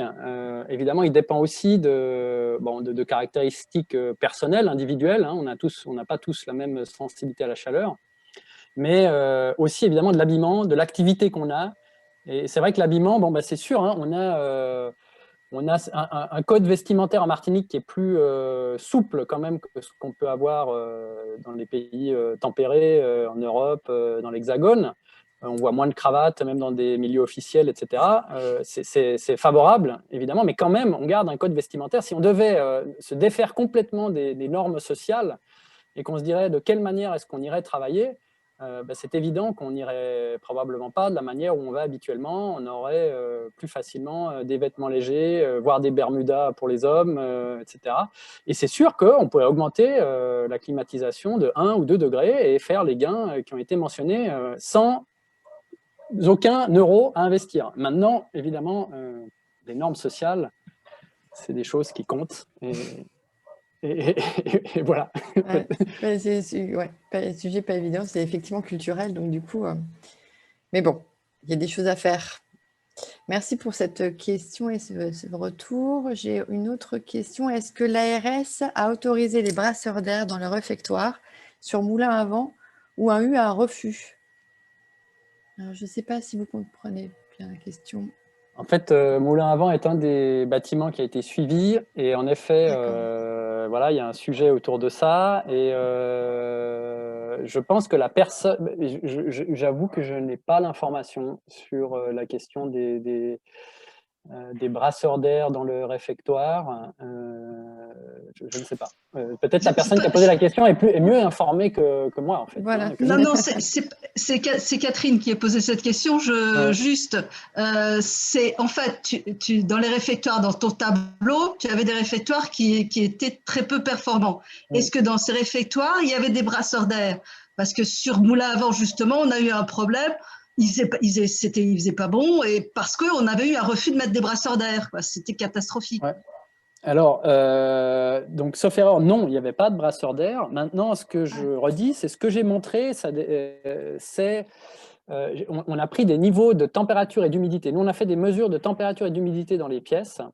Et dans le réfectoire, les niveaux de température et d'humidité montraient que si on pouvait obtenir une vitesse d'air de 1 mètre par seconde, c'est-à-dire que si soit on a des ouvertures qui permettent de profiter de la ventilation naturelle, soit on aurait, par supposition, des brasseurs d'air qui permettent d'avoir 1 mètre par seconde, même dans ce cas-là, on n'aurait que 25% du temps en confort. Donc, ce que ça montre, en fait, c'est que le réfectoire en question, il a laissé rentrer des surchauffes importantes qui font qu'on arrive à un tel niveau de température et d'humidité à l'intérieur que même le brasseur d'air ne suffirait pas à mettre les élèves en confort. Donc, on est vraiment dans un cas qui est, j'ai envie de dire, qui est assez problématique pour le coup. Et je peux vous dire, hein, le cas, c'est vraiment des défauts de protection solaire. Alors, on a des défauts de protection solaire, donc on a des murs tout vitrés qui sont très très beaux, qui sont avec des jalousies, donc qui permettraient normalement la ventilation traversante, mais qui prennent beaucoup de chaleur. Et puis, il y avait une problématique là aussi liée aux oiseaux. C'est-à-dire que le personnel, donc on est arrivé là-bas, on a eu cette situation, et en plus, le personnel laissait les jalousies fermées. Donc ça veut dire que là, vraiment, pour le coup, c'était dur. Et on leur a demandé pourquoi, et c'était le problème des oiseaux. On avait des oiseaux qui traversaient ensuite la salle, ce qui évidemment dans un réfectoire pose des problèmes d'hygiène encore plus prioritaires que des problèmes de performance énergétique ou de confort. Et donc c'est des sujets à prendre en considération, évidemment, en conception. Ouais, ça doit être Moulin à Vent, effectivement. En fait, en plus, les jalousies étaient vitrées alors on avait commandé des jalousies non vitrées. Il avait été commandé des jalousies opaques. Et en fait, ils ont livré des jalousies vitrées, quoi. Voilà. Et effectivement, on a essayé avec le personnel de leur dire, mais les oiseaux, regardez, en laissant ouvert juste un tout petit peu, les oiseaux passent pas. Donc, laisser ouvert un tout petit peu, voilà, ça n'a pas marché non plus. Donc, de l'importance de la sensibilisation du personnel, effectivement. Mais ça veut dire aussi qu'en exploitation, le bâtiment, il dépend de la commune. Il y a quand même des solutions pour essayer, on peut mettre des filets. C'est un exemple qui montre que les différents acteurs, de nouveau, ne travaillent pas main dans la main sur le projet, et au final, on a des non-performances en pratique. Voilà, Ça rejoint un commentaire qu'il y a de Anthony Billot sur « Merci beaucoup Jérôme d'avoir bien rappelé et mis en évidence le fait que pour être performant, un bâtiment doit avoir un cycle où tous les paramètres sont liés les uns aux autres, conception, réalisation, exploitation et usage, et qu'il est primordial de bien informer tous les usagers des bons gestes à adopter, même dans le cas des bâtiments exemplaires, comme évoqué. » Et je me permets, je ne sais pas si je peux encore, mais l'exemple que Jean-Claude Soumbo a donné, là, ils avaient toute une idée, c'était intéressant sur ce sujet-là, comment impliquer les utilisateurs. Donc il y avait une idée de gérer correctement les entrées avec des cartes, etc. C'était une idée intéressante, intelligente, puis en pratique, ça a été compliqué de la mettre en œuvre, et au contraire, elle s'est révélée l'inverse de ce qu'on souhaitait. C'était un obstacle à la performance. Nous, on a vu des sujets comme ça aussi sur l'éclairage. La gestion de l'éclairage, des systèmes très performants de gestion automatique de l'éclairage dans les bureaux. Et au final, qu'est-ce qui se passait? Donc, c'était avec des détecteurs de luminosité et de présence, des détecteurs de mouvement, voilà. Et du coup, le problème, c'est que quand les personnes étaient au bureau, et à un moment donné, elles sont derrière leur bureau, elles ne bougent pas trop, quoi, juste les mains. Et du coup, le système coupait et ils étaient obligés de faire des grands gestes comme ça toutes les 3 minutes pour relancer l'éclairage. Et donc, de nouveau, là, on a un système où on a conçu quelque chose, etc. Mais au final, ça se trouve être un obstacle à la performance conjointe. Voilà. Et moi, ce que je pense important, personnellement, c'est de rester simple quand c'est possible et de compter sur l'intelligence des gens, de les embarquer dans le projet. La gestion de l'éclairage, on peut faire une gestion intelligente de l'éclairage sans avoir besoin forcément tout le temps de mettre des systèmes qui sont tout automatisés. Par contre, il faut embarquer les gens dans le projet. Il faut qu'ils en soient conscients, il faut qu'ils soient sensibilisés, il faut qu'ils comprennent l'objectif du bâtiment. Et à ce moment-là, tout d'un coup, ils vont être intéressés à participer au projet d'eux-mêmes. Ils éteindront l'éclairage quand il n'y en a pas besoin, ils le mettront, etc. Et tout le monde sera plus content, quelque part. Du coup, Jérôme, je te laisse peut-être reprendre la question que tu as posée ou la remarque que tu as posée dans le chat pour M. Soumbo. Non, mais j'ai trouvé très intéressant qu'ils aient conclu un contrat de maintenance avec le mainteneur, avec des objectifs de performance énergétique, parce que je pense que c'est une super démarche justement qui vise à faire en sorte que tout le monde travaille ensemble, hein, puisque le mainteneur a les mêmes objectifs que le maître d'ouvrage, que l'occupant, etc. Et je pense que c'est très innovant pour la Martinique. J'en ai jamais entendu parler dans d'autres cas. Peut-être ça existe, mais voilà, ailleurs ça se fait, mais en Martinique c'est nouveau. Donc comment est-ce que ça marche? Surtout que de ce que j'ai compris, vous n'avez pas des super bons résultats au niveau énergétique, donc ça doit être un vrai sujet avec le mainteneur. Alors, c'est effectivement un vrai sujet, mais juste avant de répondre à cette question, pour vous montrer comment parfois l'exploitation, l'utilisation du bâtiment, il y a des surprises. Par exemple, nous avions mis du papier pour sécher les mains au niveau des sanitaires. Eh bien, on s'est rendu compte au bout de 3 ou 4 fois qu'il y avait carrément des bouchons de papier qui était mis dans le réseau d'évacuation des eaux, eh bien, on a été obligé de mettre en place des ventilateurs électriques pour sécher les mains. Et ceci n'est pas du tout favorable au bilan énergétique. Donc, c'est pour montrer que parfois, on a des surprises vraiment auxquelles on ne s'attendait pas. Concernant ce projet avec des objectifs énergétiques, en fait, nous avons commencé cette expérimentation en décembre 2019. C'était sur une année, on voulait faire le bilan. Malheureusement, les confinements, que ce soit en premier trimestre 2020 et actuellement, font que l'utilisation du bâtiment n'est plus du tout la même actuellement. Et donc, nous allons devoir reconduire cette expérimentation et vous pourrez demander à Madame Talp mes coordonnées de telle façon à ce que nous puissions entrer en contact pour pouvoir en parler de façon plus approfondie. Okay, merci. Merci. On va, avant de revenir sur une information que nous a donnée Laurent dans le chat, et puis peut-être à d'autres questions, je vais laisser la parole à Camille pour présenter justement les guides, le guide qui a été produit suite à la réalisation de ces études et qui a pour objectif justement d'accompagner les porteurs de projets aux différentes phases d'un projet pour assurer sa performance. Merci Florence. En fait, c'est moi qui vais présenter un petit peu cette partie-là. Tout va bien. Tout d'abord, merci beaucoup aux différents intervenants. C'était passionnant de vous écouter échanger sur toutes ces questions-là et d'être vraiment dans le concret, dans le vif du sujet.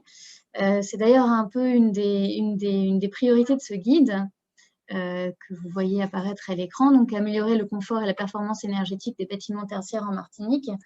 Le but, c'était réellement de rendre accessible au plus grand monde les conclusions de l'étude dont ces deux consultants et Jérôme Strobel viennent de nous parler.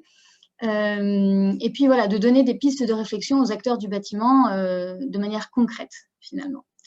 Donc ce guide, il a été réalisé par Solenaire, en collaboration avec nous. Et il commence par une définition tout simplement de ce qu'est un bâtiment dit performant, en reliant cette notion à celle qui est venue un peu tout au long de ce webinaire, qui est vraiment la notion du confort, qu'il soit acoustique, thermique ou visuel, ce qui est, comme cela a déjà été évoqué, très important pour bien vivre le bâtiment et y compris pour, dans le vécu de ce bâtiment, réussir à obtenir une bonne performance énergétique. Donc après cette petite partie de définition, on est passé aux principaux enseignements finalement de l'étude, en distinguant les bâtiments climatisés des bâtiments ventilés, avec des exemples concrets de ce qu'on avait pu trouver au sein de l'étude. Par exemple, sur les bâtiments climatisés, un bon point qui était à souligner était l'isolation généralisée, ce qui est un progrès dans les pratiques. Et puis, autre exemple pour les bâtiments en ventilation naturelle, l'éclairage naturel était souvent de qualité. Les bâtiments étudiés bénéficiaient globalement d'un éclairage naturel de qualité, ce qui permet du même coup de diminuer de beaucoup le recours à l'éclairage artificiel. Donc voilà, on a toute une petite partie sur les principaux enseignements, on va dire, avant d'entrer dans le vif du sujet avec des retours d'expérience thématiques. Il y en a 12. Bien sûr, tout ceci étant en coordonné avec l'idée de qu'est-ce que c'est que la bonne conception en climat tropical. Donc, dans les REX thématiques, par exemple, on avait bonne conception bioclimatique en ventilation naturelle, préserver et exploiter le potentiel aérolique de la parcelle. On en a un petit peu parlé tout à l'heure, notamment placer les bâtiments climatisés dans les zones les moins bien exposées au vent pour garder les bâtiments qui sont non climatisés dans les zones les mieux exposées au vent. On a tout un tas de petits retours concrets sur ce qui a fonctionné, ce qui a moins bien fonctionné dans les différents bâtiments et ce qui nous sert de matière pour progresser dans la connaissance générale et dans l'amélioration des pratiques. On a des notions tout au long de ces règles thématiques qui sont propres aux bâtis, mais également aux équipements et aux usages des bâtiments. L'idée, encore une fois, c'est vraiment de donner des pistes concrètes pour obtenir un bâtiment confortable, avec des préconisations les plus claires et illustrées possibles, et en mettant évidemment en avant ce qui fonctionne bien. On a un autre REX, retour d'expérience, pardon, sur les protections solaires, Jérôme en parlait tout à l'heure. Et puis enfin, on a une partie sur les facteurs clés de succès. Qu'est-ce qui fait, après tous ces retours d'expérience, après toute cette enquête sur le terrain, qu'est-ce qui finalement fait que ça fonctionne? Encore une fois, on reprend toutes les différentes phases de vie d'un bâtiment, donc de la conception à son usage, en détaillant phase par phase, pour chaque acteur, les différentes étapes qui méritent un point d'attention. Donc, on a la phase conception, où on va, par exemple, utiliser les études techniques suffisamment tôt, par exemple en phase esquisse et APS, pour valider les choix de conception, thermique, lumière, ventilation, le plus en amont possible. Sur la phase réalisation, mise en service, la nomination du gestionnaire du bâtiment en phase réalisation, à cette phase-là, donc, afin de pouvoir ensuite l'associer à la mise en service des équipements. Ça revient un peu à ce qu'on disait tout à l'heure sur la collaboration la plus forte possible entre les différents usagers de ce bâtiment et le bon niveau d'information de chacun. Et enfin, par exemple, en phase d'exploitation, toujours dans cette même idée-là, identifier clairement les responsables du suivi des consommations au sein de l'organisation, histoire que chacun sache vers qui se tourner quand il a une question. Donc après cette partie facteur clé de succès qui est vraiment un peu le vif du sujet, on a les niveaux de performance exemplaires. L'idée ici, c'est d'obtenir une échelle qui soit réaliste sur chacun des paramètres, donc consommation globale, efficacité de la climatisation, puissance de l'éclairage, ainsi de suite, pour permettre aux lecteurs gestionnaires de bâtiments d'évaluer leur propre bâtiment et de savoir comment se situer finalement, parce que ce n'est pas toujours évident. Donc ça, c'est vraiment ce qui concerne le guide. On en a une version écrite et une version papier. Sachant qu'il y a eu des fiches spécifiques à chaque bâtiment qui ont été rédigées. Elles n'ont pas été directement intégrées au guide, mais il y a un lien cliquable dans la version numérique. Et puis, sur la version papier, il y a un QR code qu'il suffit de scanner avec son téléphone pour aller retrouver les fiches en question sur Internet. Évidemment, on les retrouve sur le site de l'ADEME. Voilà, donc le but de ce guide, encore une fois, c'est de donner à chacun les clés pour améliorer la conception des bâtiments en Martinique. C'est un processus qui avance. Il y a eu le début et merci aux pionniers qui ont accepté de participer à cette étude et qui ont permis de faire avancer nos connaissances. Ce guide est une nouvelle étape et des nouvelles étapes sont à venir. Je vais te rendre la parole, Florence, pour la suite. Merci. Merci, pardon. Alors, je vais revenir en vitesse sur... je vais laisser peut-être... je vais revenir sur le dernier commentaire de Catherine Jean-Baptiste. Donc, dans les formations ADEME sur la construction durable en milieu tropical humide, l'accent a été mis sur le fonctionnement en mode dégradé. panne de clim, comme on peut en avoir à la CACEM, panne EDF, suite intempéries, ou non évoquée à l'époque en période Covid, où l'aération naturelle est très fortement préconisée, ce qui milite, comme le suggérait Jérôme, pour la non-climatisation systématique. Ce que je vous propose, c'est que Laurent Guinaudi a laissé une information aussi dans le chat que je l'inviterai peut-être à relayer de vive voix. Ça peut être pas mal aussi. Parce que, avec plaisir. Je sais pas si oui, Laurent... avec plaisir. Voilà. Ça va être très rapide. Je voulais profiter de cette assemblée pour, dans la continuité, mais sans rapport avec les 2 webinaires qu'est bâti ADEME, mais le 4 février, je le disais dans mes commentaires, de 11h à midi, nous organisons avec l'AT2E national un webinaire de promotion du parcours de formation des référents énergie, donc le parcours ProRefei. Et donc, avec l'explication du parcours, sa promotion, des témoignages de stagiaires qui ont bénéficié de ce parcours. Jérôme interviendra lui aussi puisqu'il est formateur, accompagnateur de la démarche. C'est l'un des formateurs accompagnateurs. Et donc, je vous invite à participer à la promotion de ce webinaire pour faire la promotion du dispositif. On a une quarantaine de stagiaires déjà formés dans des industries ou du grand tertiaire en Martinique, un petit peu en Guadeloupe, mais il y a encore une énorme promotion à faire pour que des responsables de maintenance, responsables de prod, directeurs industriels ou responsables qualité environnement puissent monter en compétences et avoir un rôle déterminant à la fois dans la réalisation d'économies d'énergie court terme, mais aussi dans l'accompagnement de projets de transition énergétique dans ces secteurs d'activité-là. Donc, je vous remercie de bien vouloir nous aider à faire la promotion de ce dispositif et à rayonner encore davantage, à faire rayonner encore davantage cette formation et ce dispositif. Merci beaucoup à tous. Et je vous transmettrai des éléments de communication dont je ne dispose pas encore. J'ai une réunion avec la T2E dans 20 minutes pour peaufiner justement la préparation de ce webinaire. Mais si vous pouviez vous mettre en contact avec OC2, avec le mail que je vous mentionnais, contact@oc2consultant.com, ça me permettra de vous transmettre ces éléments-là sans faillir.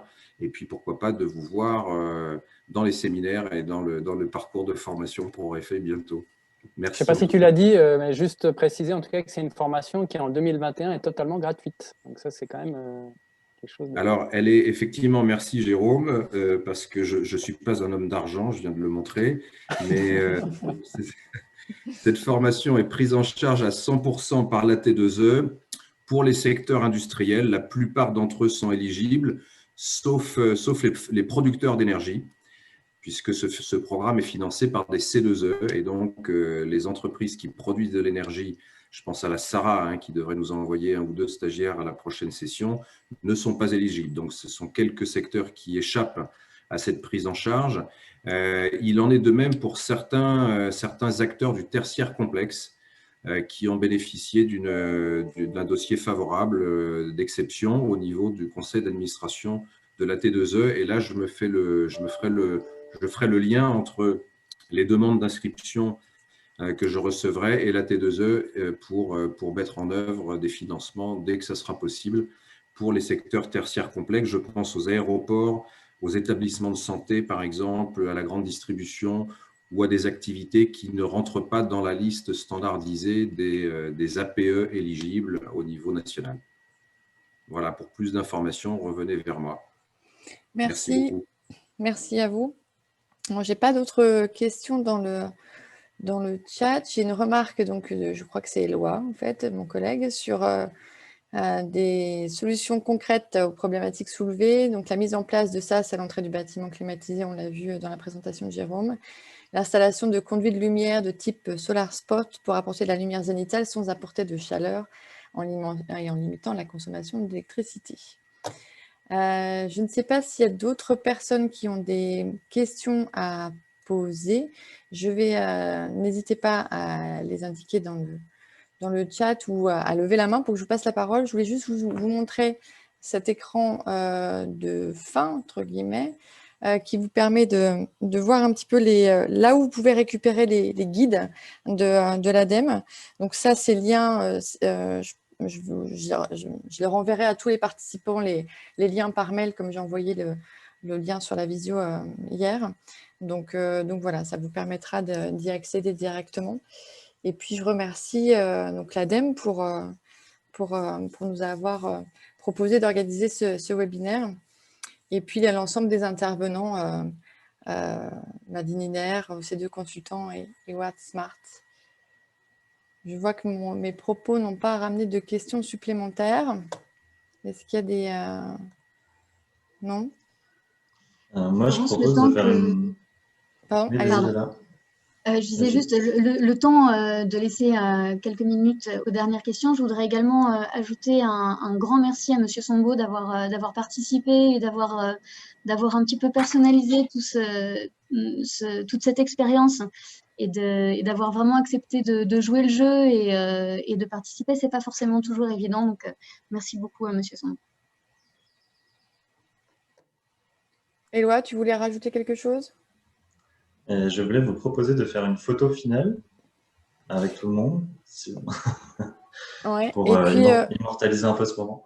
Et rappeler aussi que le prochain webinaire, donc sur la même thématique et plus axé sur la qualité de l'air, aura lieu le 19 prochain à 9 h avec Nadine Hiner et Jérôme qui sera certainement présent également. Alors, je vois qu'Étienne et Laureline ont eu le bon réflexe d'allumer leur caméra. Je vous invite à le faire et puis à faire un petit sourire à la caméra avant qu'on se quitte. Alors, on s'est enregistré dans la vidéo, mais je vais quand même prendre une capture. Alors, voilà, c'est parti. Je vous remercie beaucoup. Eh bien, merci à tous. Et puis aux prochains événements, n'hésitez pas à nous suivre aussi sur nos différents réseaux et sites. Voilà. Merci à tous pour votre participation. Merci, au revoir. Merci à tous. Merci, au revoir. Au revoir. Merci beaucoup. Bonne fin de journée.